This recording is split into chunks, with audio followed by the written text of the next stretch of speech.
Bonjour à tous, on se retrouve cette semaine pour encore parler du coup droit, une deuxième partie et je suis toujours avec le coach Alex Hidalgo. Salut Julien, salut à tous. Comment ça va? Super, en forme et toi? Super, deuxième partie du coup droit, explique-nous. Exactement, donc là on avait vu sur les aspects techniques sur le coup droit en défense et là on va parler donc plutôt sur l'aspect tactique. Donc, il y aura deux solutions que vous aurez, c'est un petit peu de neutralisation, plutôt de défense où on va être plutôt régulier et essayer de défendre le mieux possible pour repousser l'adversaire et prolonger l'échange. Et la deuxième façon de contre-attaquer, donc de prendre un risque et d'essayer de reprendre l'avantage, voire de faire le point gagnant. Façon popcorn.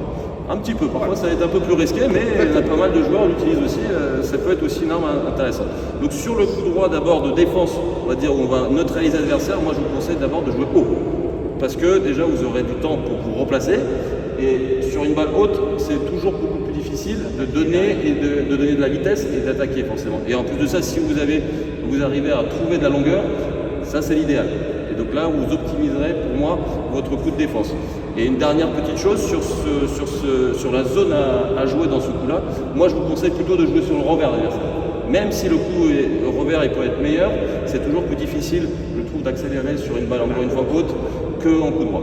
Voilà. Et sur l'aspect, encore une fois, donc de la contre-attaque, là je vais vous conseiller pareil d'utiliser quand même une zone le plus sûre possible, là où vous sentez le mieux. Par exemple, ça peut être le croisé ou le landing. Mais ça va être, il faut que vous sachiez que c'est quand même un coup risqué. Donc voilà, il y a quand même un taux de pourcentage élevé de faire une faute aussi. Donc après, c'est un double tranchant. C'est un double tranchant, voilà. Je prouve les deux, ils sont intéressants, ils sont importants. Mais après, voilà, il faut toujours essayer de trouver le meilleur choix possible. Petite mise en application, tu nous montres ça rapidement. Allez, c'est parti. C'est parti.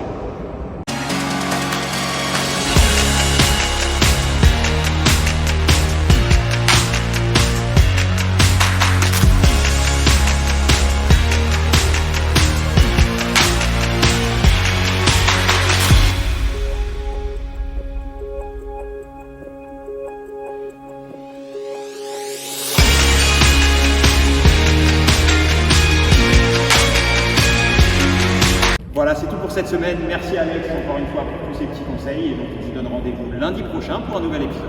Allez, à la semaine prochaine. À bientôt.